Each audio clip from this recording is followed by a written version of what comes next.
will talk about why power sharing is desirable in a democracy. What is the importance of the power sharing? So we can understand this concept into two reasons. One is a prudential reason, another is moral reasons. When you're talking about prudential reason, it's a practical reason. So it usually first result or most important concept that reduces conflict between social groups. So when you're talking about our country, there will be different social groups. So whatever conflict or disturbances, tensions will be there among the social groups, that will be reduced by the power sharing. And it brings stability of political orders. Okay, so there won't be any kind of instability in the politics. So next one is always brings very good result, better outcome. So this is about prudential reasons. Now another reason is moral reasons, or we can say this is a major democratic reasons. It is the true spirit of democracy. People have the right to be consulted for governing practices. So before taking any kind of decision, before making decision, so people need to be consulted, and power sharing is very valuable. So these are the moral reasons.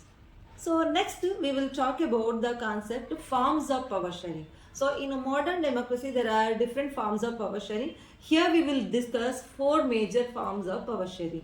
So number one, the first concept that horizontal power sharing, then vertical power sharing, then power sharing between social groups, ultimately power sharing between the political parties. So when you are talking about what you mean by power sharing or horizontal power sharing, so it talks about power sharing between organs. So as you know that when you are talking about horizontal line, very straight line, so there is no any difference between within the organs, so that comes in same level.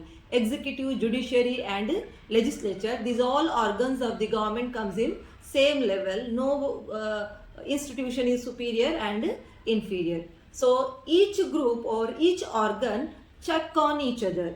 Okay, so result in balance of power among various institutions, which brings balance between different groups. So this is also called, as I told, that is a horizontal distribution of power.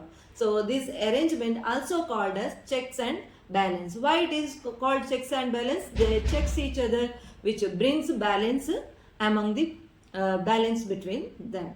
So next we will talk about second concept, just I said vertical power sharing.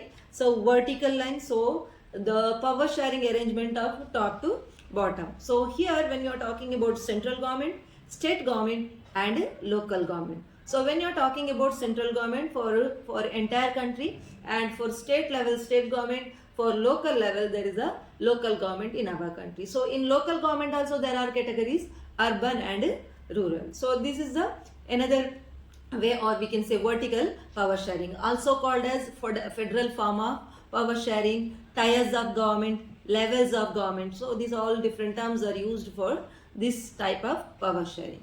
So next is power sharing between social groups. How come power is shared between social group? Is it possible to share the power among the social group?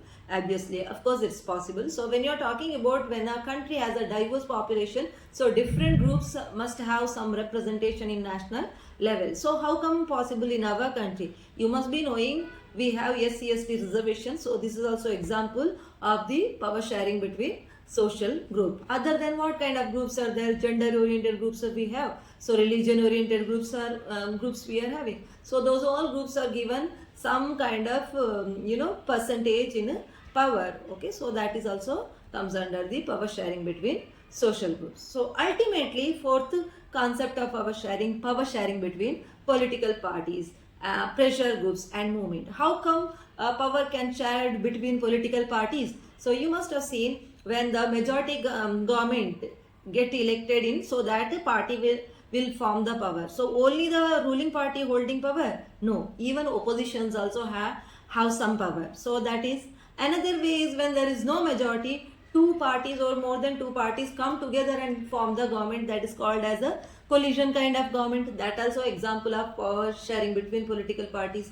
Then furthermore concept if you are discussing, so when before election different political parties form their alliance, like NDA and India alliances are example. So different parties come together and contest elections. So these also example for power sharing between political parties. Other than that, pressure groups. There are many times people may not be liking the government decision. So different groups, national level groups, social groups, maybe political groups, put pressure on the government to bring changes in some rules, laws, whatever in the country. So that can be considered as a pressure groups. So other than that, through the movement also we can able to bring changes. So that also comes under the power sharing between political parties and pressure groups. So these all, we will end up our class over here. Thanks for watching. Bye bye.